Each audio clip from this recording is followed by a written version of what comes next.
With a view, it presents this anglicized work to the common listeners. The second section deals with the Saturn's voyage out of hell with sin and death, the only extended allegory in Paradise Lost. Saturn is not in favor of open war because havens do well fertilities and will easily expel the foreign invaders. And besides, being an angel, even in hell, is better than death. Things could be worse. And here goes the starting of book 2. Proceed. The argument. The consultation began. Saturn debates whether another battle be to be hazarded for the recovery of heaven. Some advise it, others dissuade. A third proposal is preferred, mentioned before by Saturn, to search the truth of that prophecy or tradition in heaven concerning another world and another kind of creature equal or not much inferior to themselves about this time to be created. Their doubt who shall be sent on this difficult search. Saturn, their chief, undertakes alone the voyage, is honored and applauded. The council thus ended. The rest betake them several ways and to several employments, as their inclinations lead them, to entertain the time till Saturn return. He passes on his journey to hell gates, finds them shut, and who set there to guard them, by whom at length they are opened, and discover to him the great gulf between hell and heaven, with what difficulty he passes through, directed by Chaos, the power of that place to the side of this new world which he saw. High on a throne of royal state, which far outshone the wealth of Ormuz and of Ind, or where the gorgeous East with richest hand showers on her kings barbaric pearl and gold. Saturn exalted sat, by merit raised, to that pet eminence and from despair. Thus high uplifted beyond hope aspires, beyond thus high insatiate to pursue. Vain war with heaven and by success untaught. His proud imaginations thus displayed, power and dominions, deities of heaven. For since no deep within her gulf can hold, immortal vigor, though oppressed and fallen, I give not heaven for lost. For this decent celestial virtues rising will appear, more glorious and more dread than from no fall, and trust themselves to fear nor second gate, me though just right and the fixed laws of heaven.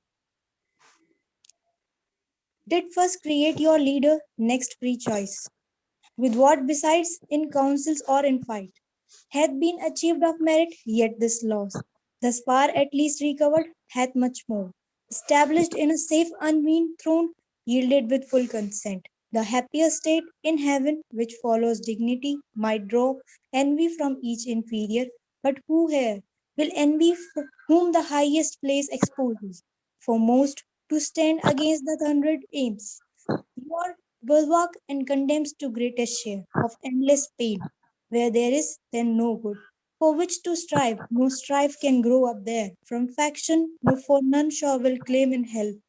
Precedence none, whose portion is so small, of present pain that with ambitious mind will covet more. With this advantage then to union and firm faith and firm accord, more than can be in heaven, we now return to claim our just inheritance of old. Surer to proceed than prosperity could have assured us, and by what best way, whether of open war or covert guile. We now debate who can advise, may speak. He ceased, and next him Moloch, sceptred king, stood up the strongest and the fiercest spirit that fought in heaven, now fears by despair. His trust was with the eternal to be deemed equal in strength and rather than to be less. Cared not be at all with that care lost. Went all his hair fear of God or hell or worse. He recked not, and these words thereafter spake. My sentence is far open more, of whiles more expert I boast no. Them let those contrive who need, or when they need, not now. For while they sit contriving, shall the rest. millions that stand in arms, a longing wait, the signal to sit lingering here, heaven's fugitives for dwelling peace, place. Accept this dark, opprobrious den of shame, the prison of his tyranny who reasons. By our delay, no, let us rather choose, with hell flames and fury all at once. O'er heaven, high towers to force resistless way, turning our torches when to meet the noise of his almighty engine he shall hear. Infernal thunder and for lightning sea, black fire and horror shot with equal rage. Among his angels and his throne itself, mixed with Tartarian sulfur and strange fire, his own invented torments, but perhaps. The way seems difficult and steep to scale, with a bright wing against a higher foe. Let such bethink them if the sleepy drench of that forgetful lake benumb not still, that in our proper motion we ascend up to our native seat, descend and fall to us in adverse, who but felt of late, when the fierce foe hung on our broken rear, insulting and persuade us through the deep with what compulsion and laborious flight. We sunk thus low, the ascent is easy then, the event is feared. Should we again provoke, our stronger some worse way his wrath may find. To our destruction, if there be in hell, fear to be worse destroyed. What can be worse than to dwell here, driven out from bliss and condemned in this abhorred deep to utter woe, where pain of unextinguishable fire must exercise us without hope of end, the vessels of his anger when the scourge inexorably and the torturing hour calls us to penance, more destroyed than thus, we should be quite abolished and expire. What fear we then? What doubt we too incense? His utmost ire, which to the height enraged, with either quite consume us and reduce will either quite consume us and reduce to nothing this essential, happier far than miserable to have eternal being. Or if our substance be indeed divine and cannot cease to be, we are at worst on this side nothing, and by proof we feel our power sufficient to disturb his heaven, and with perpetual inroads to alarm, though inaccessible, his fatal throne, which if not victory is yet revenge. He ended frowning, and his look denounced desperate revenge and battle dangerous. To less than gods on the other side uprose Belial in act more graceful and human. A fairer person lost not heaven, he seemed, for dignity composed and high exploit. But all was false and hollow, though his tongue dropped manna and could make the worse appear the better reason to perplex and dash. Maturest counsels, for his thoughts were low, to wise industrious, but to nobler deeds. Timorous and slothful, yet he pleased the ear, and with persuasive accent thus began: I should be much for open war, O peers, as not behind in hate, if what was urged, main reason to persuade immediate war, did not dissuade me most, and seemed to cast ominous conjecture on the whole success, when he who most excels in fact of arms, in what he counsels and in what excels, mistrustful grounds his courage on despair, and utter dissolution as the scope of all his aim after some dire revenge. First, what revenge? The towers of heaven are filled with armed watch that render all access impregnable, often on the bordering deep. Encamp their legions, or with obscure wing, scout far and wide into the realm of night, scorning surprise. Or could we break our way by force, and at our heels all hell should rise, with blackest insurrection to confound heaven's purest light? Yet our great enemy, all incorruptible, would on his throne, still unpolluted and the ethereal mould, incapable of stain, would soon expel. Her mischief and purge off the base of fire, victorious. Thus repulsed, our final hope is flat despair. We must exasperate the almighty victor to spend all his rage, and that must end us. That must be our cure, to be no more. Sad cure. For who would lose, though full of pain, this intellectual being? Those thoughts that wander through eternity, to perish rather, swallowed up and lost in the wide womb of uncreated night, devoid of sense and motion. And who knows, let this be good, whether our angry foe can give it, or will ever. How he can is doubtful, that he never will is sure. Will he, so wise, let loose at once his ire? Be like, through impotence or unaware, to give his enemies their wish and end them in his anger, whom his anger saves to punish endless? Wherefore, cease we then. Say they who counsel war, we are decreeing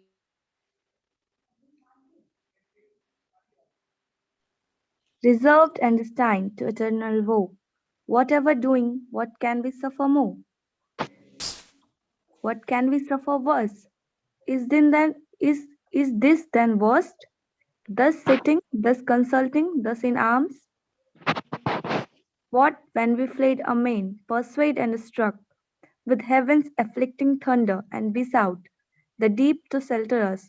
This hill then seemed a refuge from those wounds, or when we lay chained on the burning lake, that sure was worse.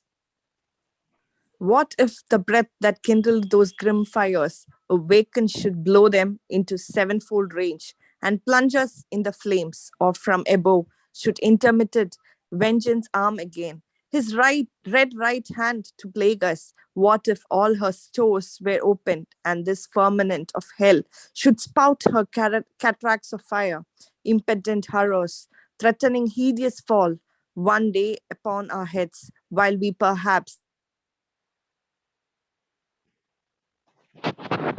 Designing or exhorting glorious war, caught in a fiery tempest, shall be hurled, each on his rock transfixed, the sport and prey of racking whirlwinds, or forever sunk under you, boiling ocean, wrapped in chains, there to converse with everlasting groans. Unrespited, unpitied, unreprived, ages of hopeless end, and this would be worse. War, therefore, open or concealed, alike, my voice dissuades, for what can force or guile with him, or who deceive his mind, whose eye views all things at one view? He from heaven's height, all these our motions vain, sees and derides, not more almighty to resist our might, than wise to frustrate all our plots and wiles. Shall we then live thus while the race of heaven, thus trampled, thus expelled to suffer here, chains and these torments? Better these than worse, by my advice, since fate inevitable subdues us and omnipotent decree. The victor's will to suffer as to do, our strength is equal, not the law unjust that so ordains. This was at first resolved, if we were wise against so great a foe, contending, and so doubtful that might fall. I laugh when those who at the spear are bold and venturous, if that fail them, shrink and fear, what yet they know must follow to endure exile or ignominy or bonds or pain, the sentence of their conqueror. This is now our doom, which, if we can sustain and bear, our suffering foe in time much remit. His anger, and perhaps thus far removed. Not mind us,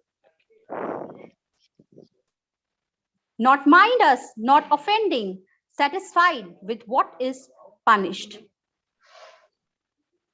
Whence these raging fires will slacken if his breaths cheer not their flames, our purer essence then will overcome their noxious vapor, or inured not feel, or changed at length and to the place conformed in temper and in nature will receive familiar the fierce heat and void of pain. This horror will grow mild, this darkness light. Besides, what hope the never ending flight of future days may bring? What chance, what change, what waiting since our present lot appears. For happy thought, but for happy though, but ill, for ill not worse, if we procure not to ourselves more woe.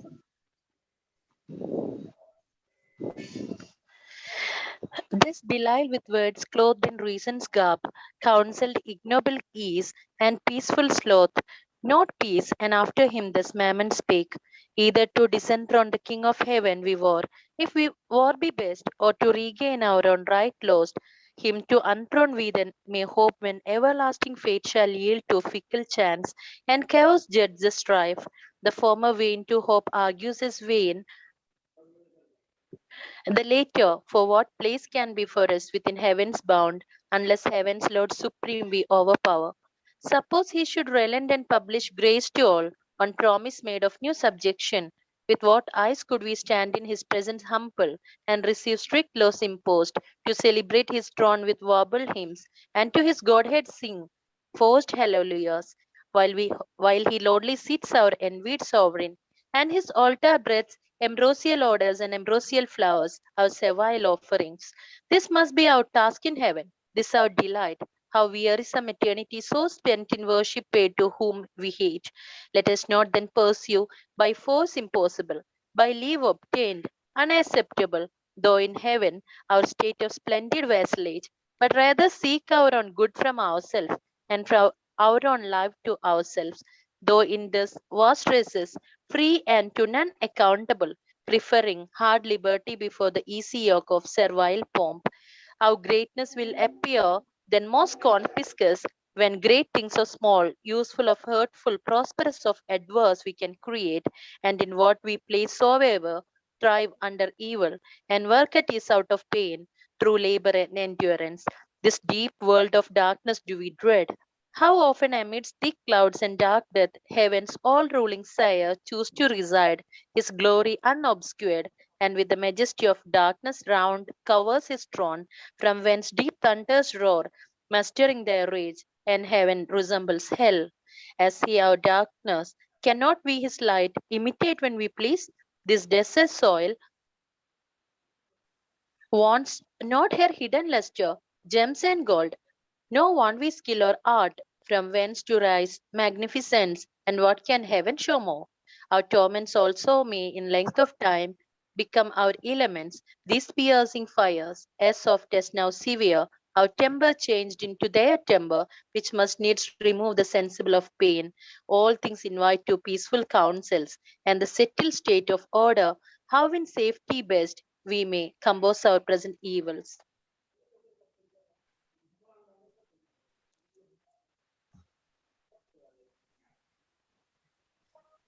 With regard of what we are and where, dismissing quite all thoughts of war, ye have what I advise.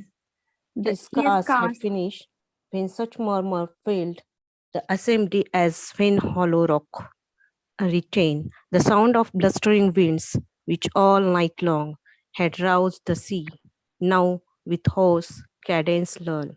Seafaring men overwatched, whose bark by chance, or peons anchors in a craggy bay. After the tempest, such apologies was heard as Mammon ended, and his sentence pleased, advising peace for such another field. They dreaded worse than hell, so much the fear of thunder and the sword of Michael wrought still within them, and no less desired to found this nether empire, which might rise by policy and long process of time, in emulation opposite to heaven, which when Beelzebub perceived, than whom Satan except none higher sat, with grave aspect he rose, and in his rising seemed a pillar of state. Dim on his front engraven deliberation sat and public care, and princely council in his face it shone, majestic though in tune. Sage he stood with Atlantean shoulders fit to bear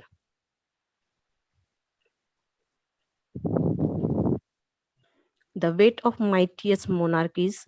His look drew audience and attention, still as night or summer's noontide air, While thus he spake, thrones and imperial powers, offspring of heaven, ethereal virtues, or these titles now, must we renounce and changing style be called princes of hell? For so the popular vote inclines here to continue and build up here a growing empire, doubtless, while we dream, and know not that the King of Heaven hath doomed this place our dungeon, not our safe retreat beyond his potent arm, to live exempt from heaven's high jurisdiction in new league, banded against his throne, but to remain in strictest bondage, though thus far removed under the inevitable curb, reserved his captive multitude for, he be sure, in height or depth, still first and last will reign sole king, and of his kingdom lose no part by our revolt, but over hell extend his empire, and with iron scepter rule us here, as with his golden those in heaven. What seat we then projecting peace and war? War had determined us, and foiled with loss, irreparable terms of peace at none, vouchsafed or sought, for what peace will be given to us enslaved but custody sever, and stripes and arbitrary punishment inflicted, and what peace can we return? But to our power, hostility, and hate, untamed reluctance and revenge though slow, yet ever plotting how the conqueror least may reap his conquest and may least rejoice in doing what we most in suffering feel, nor will occasion want, not shall we need with dangerous expedition to invade heaven, whose high walls fear no assault or siege or ambush from the deep. What if we find some easier enterprise? There is a place, if ancient and prophetic fame in heaven or ere not another word, the happy seat of some new race called man. About this time, to be created like to us, though less in power and excellence, but favored more. Of him who rules above, so was he will, pronounced among the gods and by an oath that shook heaven's whole circumference confirmed. Thither let us bend all our thoughts to learn. What creatures there inhabit of what mold or Our substance? substance, ma'am. Our substance, how endued and what their power, and where their weakness, how attempted best, by force or subtly through heaven be shut, and heaven's high arbiter sit secure.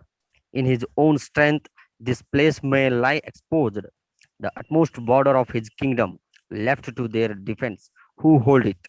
Here, perhaps, some advantageous act may be achieved by sudden onset, either with a hellfire to waste his whole creations or possess all as our own, and drive as we were driven, the funny habitants, or if not drive, seduce them to our party, that their God may prove their foe, and with a repenting hand abolish his own works.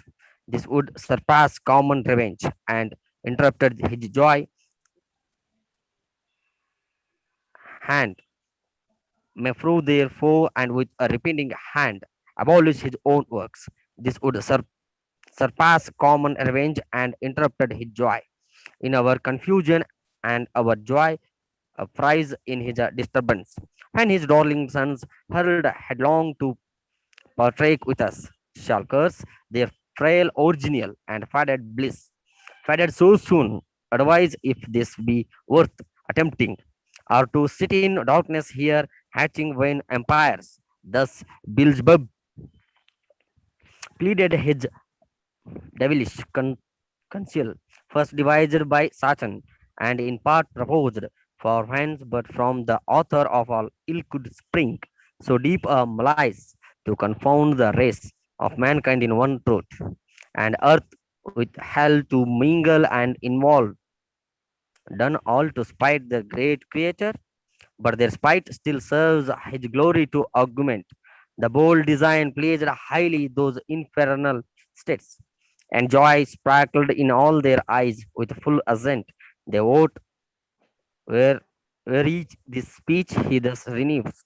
Well have ye judged when fell ended long debate, synod of gods, and like to what we are. Great things resolved with from the lowest deep will one more lift us up, in spite of fate, nearer our ancient seat, perhaps in view of those bright conflicts, hence with neighboring arms and opportunate exertion we may chance re-enter heaven, or else in some mild zone, dwell not unvisited of heaven's fair light, secure and at the brightening orient beam. First of this gloom, the soft, delicious air, to heal the scare of these corrosive fires, shall breathe her balm. But first, whom shall we send in search of this new world? Whom shall we find sufficient? Who shall tempt with wandering feet the dark, unbottomed, implied abyss?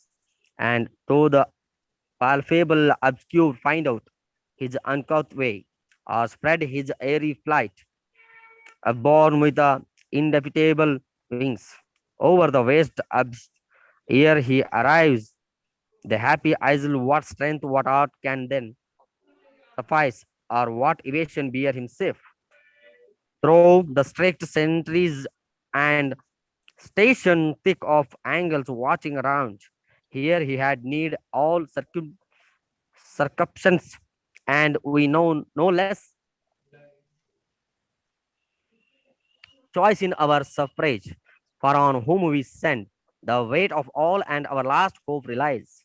They said he sat, and expectation held his look suspense, awaiting who appeared to second or oppose, or undertake the perilous attempt, but all sat mute. Thank you. Pondering the danger with deep thoughts, and each in other's countenance read his own dismay, astonished, none among the choice and prime of those heaven-warring champions could be found so hardy as to proffer or accept alone the dreadful voyage, till at last Satan, whom now transcendent glory raised above his fellows with monarchical pride, conscious of highest worth, unmoved thus spake: O progeny of heaven, imperial thrones, with reason with hath deep silence and demure, says us, though dismayed, long is the way and hard that out of hell leads up to light. Our prison is strong, this huge convex of fire, outrageous to devour, immure us around ninefold, and gates of burning adamant barred over us prohibit all egress. These passed, if any pass, the void profound of an essential night receive him next, wide gaping, and with utter loss of being threatens him, plunged in that abortive gulf. If thence the escape into whatever world or unknown region, what remains him less than unknown dangers and as hard escape? But I should ill become this throne, O peers, and this imperial sovereignty adorned with splendor, armed with power, if aught proposed and judged of public moment in the shape of difficulty or danger could deter me from attempting. Wherefore do I assume these royalties and not refuse to reign, refusing to accept as great a share of hazard as of honor due alike to him who reigns, and so much to him due of hazard more, as he above the rest high honored sits? Go therefore, mighty powers, terror of heaven, though fallen, intend at home, while here shall be our home. What best may ease the present misery, the render hell more tolerable, if there be cure or charm to respite or deceive, or slack the pain of this ill mansion, intermit no watch against a wakeful foe, while I abroad through all the coasts of dark destruction seek deliverance for us all. This enterprise none shall partake with me. Thus saying rose the monarch, and prevented all reply. Prudent lest from his resolution raised, others among the chief might offer now, certain to be refused, that us they feared, and so refused might in opinion stand his rivals, winning cheap the high repute which he through hazard you must earn. But they dreaded not more the adventure than his voice forbidding, and at once with him they rose. Their rising all at once was the sound of thunder heard remote. Towards him they bent with awful reverence prone, and as a god extol him as equal to the highest in heaven. Nor failed they to express how much they praised that for the general safety he despoiled his own. For neither do the spirit damned lose all their virtue, lest bad men should boast their spacious deeds on earth, which glory excites, or close ambition varnished o'er the jail. Thus their doubtful consultations dark ended, rejoicing in their matchless chief. As when from mountain tops the dusky cloud extending, while the north wind sleeps, o'erspread heaven's cheerful face, the lowering element scowls o'er the darkened landscape, snow or shower, if chance the radiant sun with farewell sweet extend his evening beam, the fields revive, the birds their notes renew, and bleating herds attest their joy, that hill and valley rings. O shame to men, devil with devil damned, firm conquered wholes. Men only disagree of creatures rational, though under hope of heavenly grace and God proclaiming peace, yet live in hatred, enmity, and strife among themselves, and levy cruel wars, wasting the earth, each other to destroy, as if which might induce to us accord. Man had not hellish foe enough besides, that day and night for his destruction wait. The Stygian council thus dissolved, and forth in order came the grain infernal peers. Mists came there mighty paramount, and seemed alone the antagonist of heaven, no less than hell's dread emperor with pomp supreme, and godlike imitated state him round a globe of fiery seraphim enclosed, with bright emblazonry and horrent arms. Then of their session ended, their bid cry, with trumpets regal sound the great result. Toward the four speedy cherubim put to their mouths, and scolding alchemy by herald's voice explained. The hollow abyss heard far and wide, and all the host of hell with deafening shout returned them loud acclaim.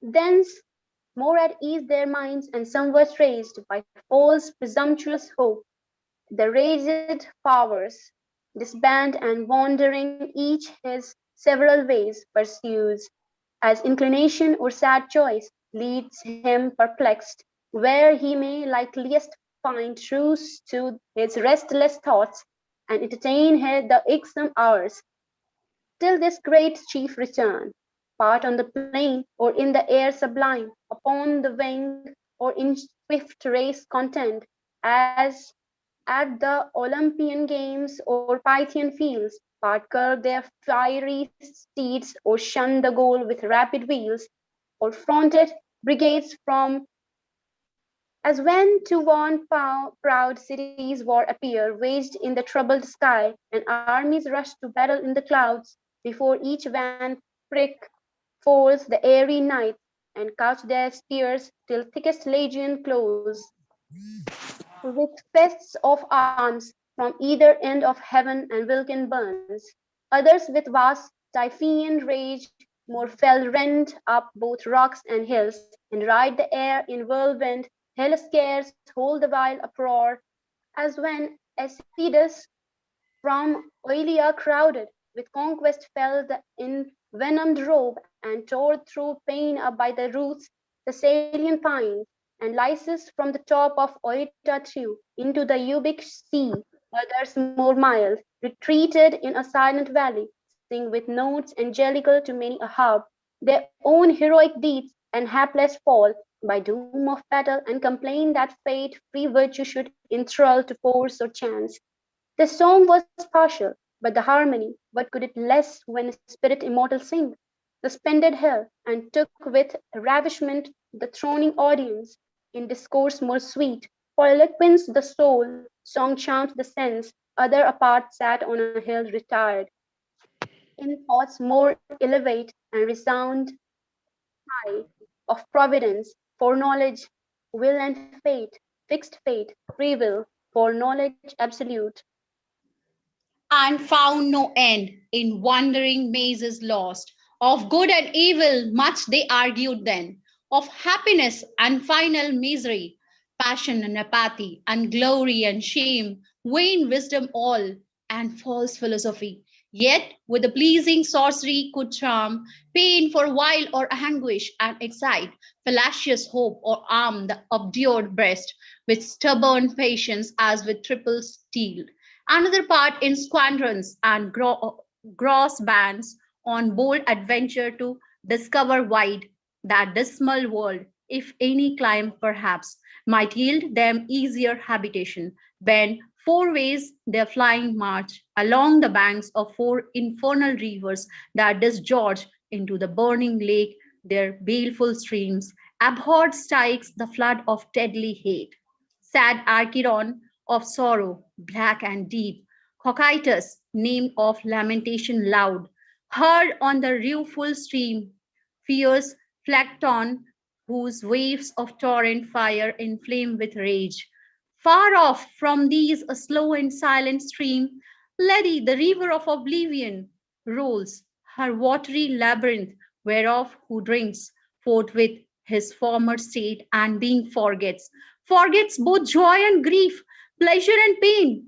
Beyond this flood of frozen continent lies dark and wild, beat with perpetual storms of whirlwind and dire hail, which on firm land thaws not but gathers heap and ruined seams of ancient pile.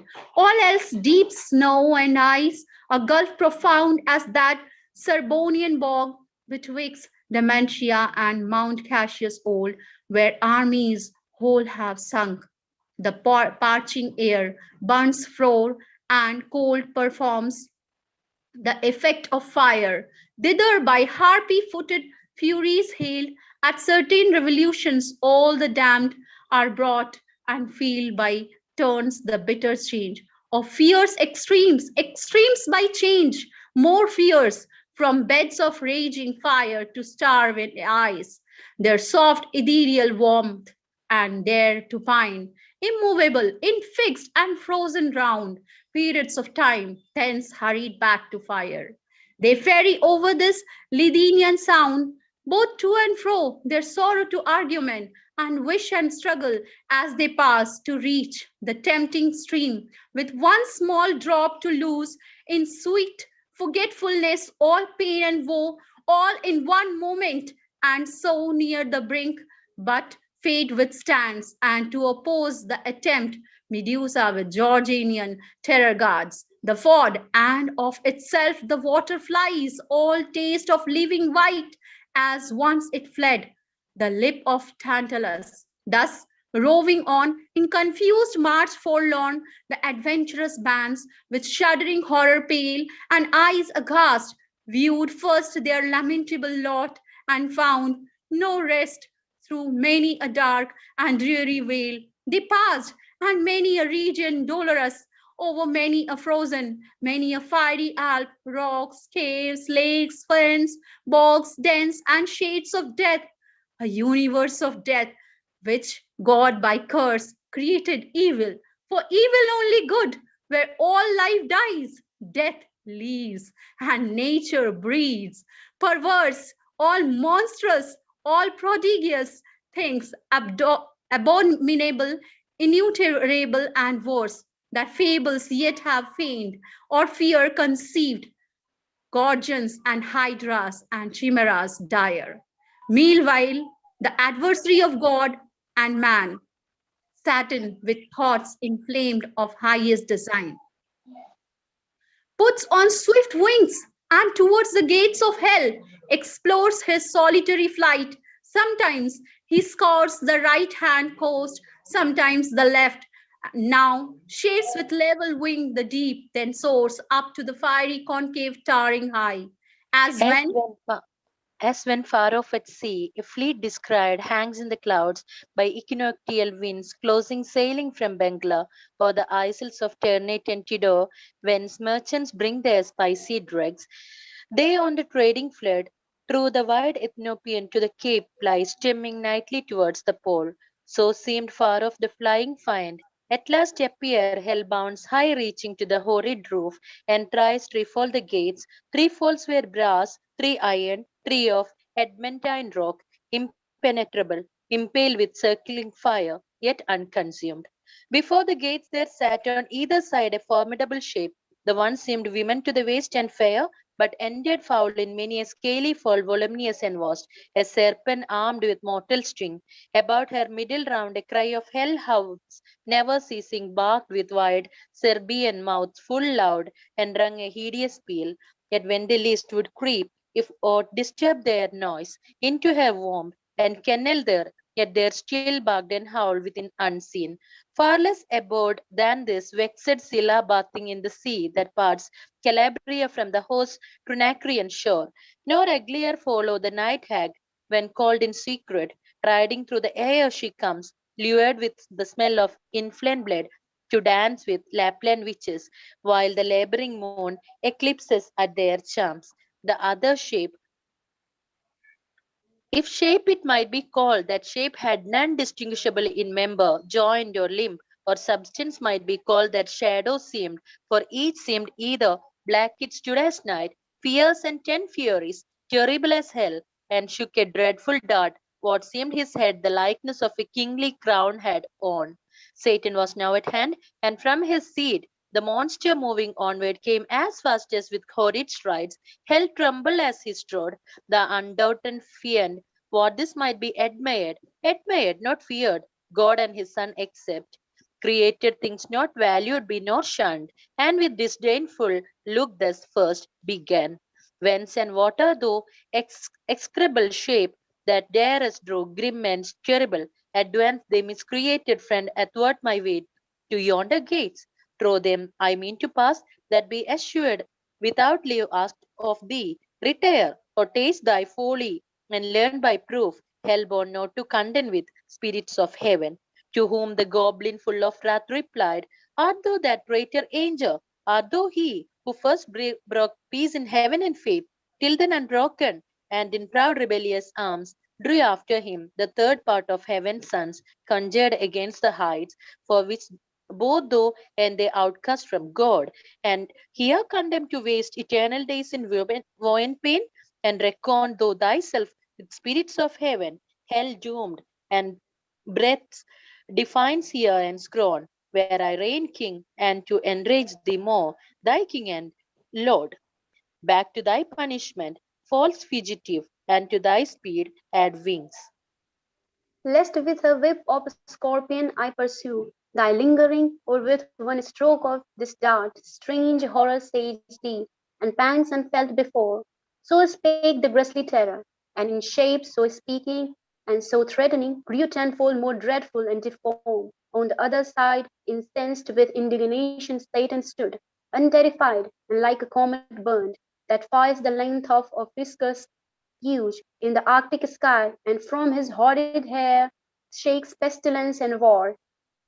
Each at the head levelled his deadly aim, their fatal hands no second stroke intent, and such a frown each cast at the other as when two black clouds with heaven's artillery fraught come rattling on over the Caspian, then stand front to front, hovering a space till winds the signal blow to join their dark encounter in mid-air. So frowned the mighty combatants that hell grew darker at their frown. So matched they stood, for never but once more was either like to meet so great a foe, and now great deeds had been achieved, whereof all hell had rung, had not the snaky sorceress that sat fast by hell gate, and kept the fatal key risen, and with hideous outcry rushed between. O Father, what intends thy hand? She cried, against thy only son? What furious son possesses thee to bend that mortal dart? against thy father's head, and knowest for him who sits above and laughs the while at thee ordained his drudge to execute whatever his wrath, which he calls justice, bids his wrath, which one day will destroy ye both. She spake, and at her words the hellish pest forbore, and then these to her Satan returned. So strange thy outcry, and thy words so strange, thou interpossessed that sudden hand prevented spares to tell thee yet by deeds what it intends, till first I know of thee what thing thou art, thus double formed, and why in this infernal veil fast made thou callest me father, and thy phantasm callest my son. I know thee not, nor ever saw till now sight more detestable than him and thee. To whom thus the portresses of hell gate replied, hast thou forgotten me then? And do I seem now in thy eyes so foul, once deemed so fair in heaven? When at the assembly, in the sight of all the seraphim with thee combined in bold conspiracy against heaven's king, all on a sudden miserable pain surprise thee, dim thy eye, and dizzy swum in darkness, while thy head flames thick and fast strew forth, till on the left side opening wide, likest to thee in shape and countenance bright, then shining heavenly fair, a goddess armed, out of thy head I sprung. Amazement seized all the host of heaven. Back they recoiled, afraid at first, and called me sin, and for a sign of portentous held me. But familiar grown, I pleased, and with attentive graces won the most adverse, thee chiefly, who full of thyself in me, thy perfect image viewing, becamest enamored, and such joy thou tookest with me in secret, that my womb conceived a growing burden. Meanwhile war arose, and fields were fraught in heaven, wherein remained, for what could else, to our almighty foe, clear victory to our part, loss, and rout. Through all the empyrean down they fell, driven headlong from the pitch of heaven, down into this deep, and in the general fall, I also, at which time this powerful key into my hand was given, with charge to keep these gates forever shut, which none can pass without my opening. Pensive here I sat, alone, but long I sat not, till my womb, pregnant by thee, now excessive grown, prodigious motion, felt and rueful throes. At last this odious offspring, whom thou sayest, thine own begotten, breaking violent way, tore through my entrails, that with fear and pain distorted all my nether shape thus grew transformed. But he, my inbred enemy, forth issued, brandishing his fatal dart. Made to destroy, I fled, and cried out death. Hell trembled at the hideous name, and sighed. From all her caves and back resounded death. I fled, but he pursued, though more, it seems, inflamed with lust than rage. And swifter far, me overtook his mother all dismayed, and in embraces forcible and foul, engendering with me of that rape begot. These yelling monsters that with ceaseless cry surround me as thou sawest, early conceived and early born with sorrow infinite. To me, for when they list into the womb that bred them they return and howl and gnaw my bowels their repast. Then bursting forth afresh with conscious terrors wakes me round, that rest or intermission none I find. Before mine eyes in opposition sits, grim death my son and foe, who sets them on, and me his parent would full soon devour, for want of other prey, but that he knows, his end with mine involved, and knows that I should prove a bitter morsel, and his bane, whenever that shall be, so fate pronounced. But thou, O father, I forewarn thee, son, his deadly arrow, neither vainly hope to be invulnerable in those bright arms, thou tempered heavenly for that mortal dint. Save he who reigns above, none can resist. She finished, and the subtle fiend his lore soon learned, now milder, and thus answered smooth. Dear daughter, since thou claimest me for thy sire, and my fair son here showest me the dear place of dalliance had with thee in heaven, and joys then sweet, now sad to mention through dire chains, befallen us unforeseen. unthought of. No, I come no enemy, but to set free from out this dark and dismal house of pain, both him and thee, and all the heavenly hosts of spirits that in our just pretenses arms fell with us from on high. From them I go, this uncouth errant soul, and one for all myself expose, with lonely steps to tread the unfounded deep, and through the void immense, to search with wandering quest a place foretold should be, and by conquering signs, are now created vast and round, a place of bliss, in the perilous heaven, and therein placed a race of upstart creatures to supply, perhaps our vacant room, though more removed, lest heaven surcharged with potent multitude, might hap to move new broils, be this or aught than this more secret now designed I haste to know, and this once known shall soon return, and bring it to the place where thou and death shall dwell at ease and up and Shall down shall unseen. dwell at ease and up and down unseen, wing silently the boxform air, embalmed with outdoors, shall be fed and filled. Immeasurably all things shall be your prey. He seized, for both seemed highly pleased, and death grinned horrible, a ghastly smile to hear. His famine should be filled, and blessed his mouth, destined to that good hour. No less rejoiced his mother bad, and thus bespake her sire, the key of this infernal fit by due, and by command of heaven's all-powerful king. I keep by him forbidden to unlock these adamantine gates against all force.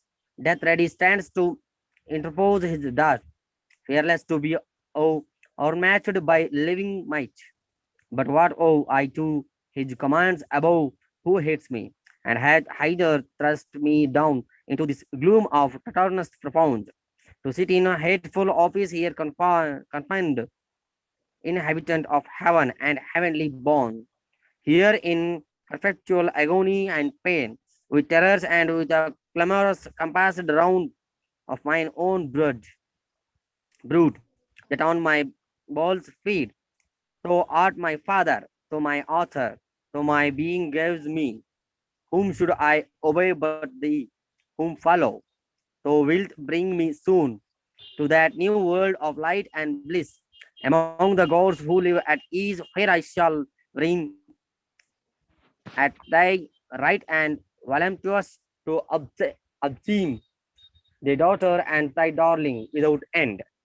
Thus saying, from her side the fatal key, sad instrument for all our own, she took, and towards the gate rolling her bestial train, for which the huge portcullis high updrew, which but herself not all the Stygian powers could once have moved. Then in the keyhole turns the intercast words, and every bolt and bar of massy iron or solid rock which is unfastens on a sudden upon open fly, with impetuous recoil and jeering sound. The infernal doors and on their hinges great harsh thunder, that the lowest bottom shook of Erebus.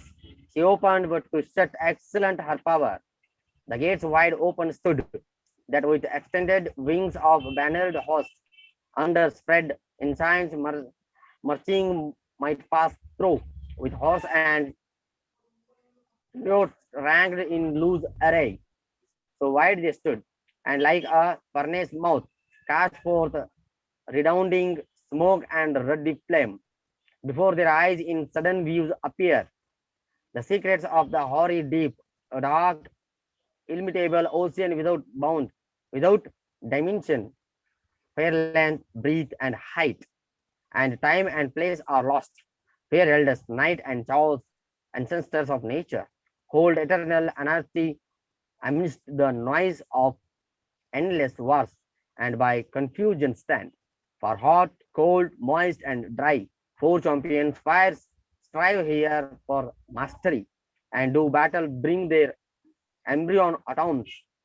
They around the flag of each his faction in their several clans, light armed or heavy, sharp, smooth, swift or slow, swarm populous unnumbered as the sands of Barca or Syrine's toiled soil, lived to side with worrying winds and poise their lighter wings. To whom these most other he rules a moment, chows umpire sits, and by decision more embroils the fray, by which he reigns next him high arbiter. Chance governs all into this wild abyss. The womb of nature and perhaps her grave, of neither sea, nor shore, nor air, nor fire, but all these in their pregnant causes mixed confusedly, and which thus must ever fight, unless the Almighty Maker them ordain his dark materials to create more worlds. Into this wild abyss the very find stood on the brink of hell and looked awhile, pondering his voyage, for no narrow frith he had to cross, nor was his air less filled with noises loud and ruinous, to compare great things with small.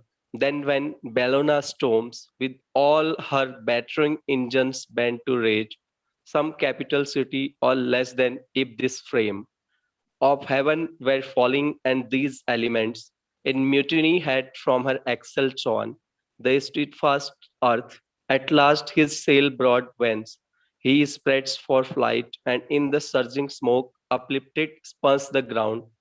Thence many a league, as in a cloudy chair ascending rides, audacious, but that seat soon failing, meets a vast vacuity, all unawares, fluttering his pennons, vain plumb down he drops, 10,000 fathom deep, and to this hour down had been falling, had not by ill chance the strong rebuff of some tumultuous cloud, instinct with fire and night hurried him, as many miles eloped, that fury stayed, quenched in a boggy sistress, neither sea nor good dry land. Night founded on he fares, treading the crude consistence, half on foot, half flying, behoves him now both oar and sail, as when a griffin through the wilderness, with winged course over hill or moory dale, pursues the impatient who by stealth had from his wakeful custody purloined the guarded gold so eagerly the find over bog or steep through straight, rough, dense or rare, with head, hands, wings, or feet pursues his way, and swims or sinks, or wades, or creeps, or flies. At length, a universal hub wild of stunning sounds and voices all confused, borne through the hollow dark, exalts his ear, with loudest whams thither he plies,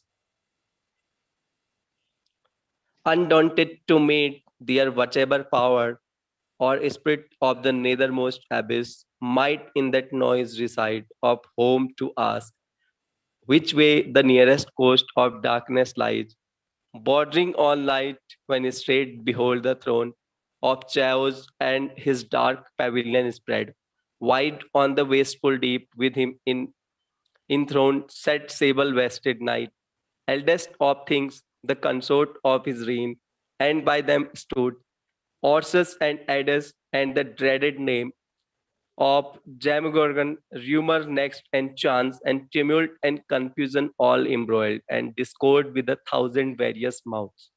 To whom Saturn churning boldly thus, ye powers and spirits of the nethermost abyss, Chavos and ancient night, I come no spy with purpose to explore or to disturb the secrets of your realm, but my constraint wandering this darksome desert as my way lies through your spacious empire up to light. Alone and without guide, half lost, I seek what radius path leads where your gloomy boundaries lie. bounds, confined with heaven, or if some other place. From your dominion born, the ethereal king, possessed lately thither to arrive. I travel this profound, direct my course. Directed no mean recompense it brings to your behoof. If I, that region lost, all usurpation thence expelled, reduce to her original darkness and your sway, which is my present journey, and once more erect the standard there of ancient night. Yours be the advantage, all mine the revenge. Thus Saturn and him, thus the anarch old, with faltering speech and visage incomposed, answered, I know thee, stranger, who thou art, that mighty leading angel who of late made head against heaven's king. Though overthrown, I saw and heard, for such a numerous host fled not in silence through the frightened deep, with ruin upon ruin, rout on rout, confusion was confounded, and haven gates poured out by millions, her victorious bands pursuing. I upon my frontiers here keep residence, if all I can will serve that little which is left so to defend. Encroached on still through our intestine broils, weakening the scepter of old night. First hell, your dungeon stretching far and wide beneath. Now lately, heaven and earth, another world, hung o'er my realm, linked in a golden chain to that side heaven from whence your legions fell. If that way be your walk, you have not far. So much the nearer danger. Go and speed. Havoc and spoil and ruin are my gain.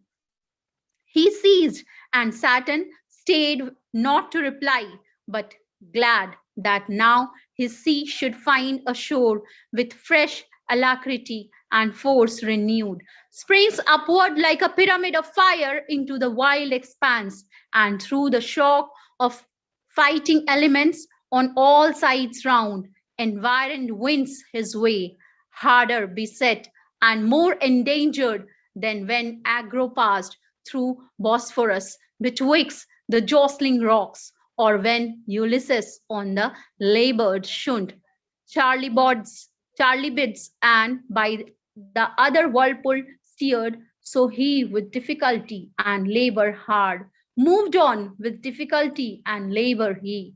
But he once passed, soon after when man fell, strange alteration, sin and death amain, following his track. Such was the will of heaven, paved after him a broad and beaten way. Over the dark abyss whose boiling gulf tamely endured a bridge of wondrous length, from hell continued, reaching the utmost orb of this frail world by which the spirits perverse with easy intercourse pass to and fro to tempt or punish mortals, except whom God and good angels guard by special grace. But now, at last, the sacred influence of light appears, and from the walls of heaven shoots far into the bosom of dim night a glimmering dawn. Here nature first begins her farthest verge, and chaos to retire as from her outmost works a broken foe, with tumult less and with less hostile din, that Saturn with less toil and now with ease waps on the calmer wave by dubious light, and like a weather-beaten vessel holds gladly the port, though shrouds and tackle torn, or in the emptier waste, resembling air, weighs his spread wings at leisure to behold far off the imperial haven extended wide in circuit undermined, square or round, with opal towers and battlements adorned of living sapphire, once his native seat, and fast by hanging in a golden chain this pendant world in bigness as a star of smallest magnitude, close by the moon, thither full fraught with mischievous revenge, accursed, and in a cursed hour he hies. Thank you. Okay, so this is the end of Book 2, Paradise Lost. Sorry for all the mistakes we made. Thank you for being with us. Please like, comment, and share. Bye bye. See you in the next session.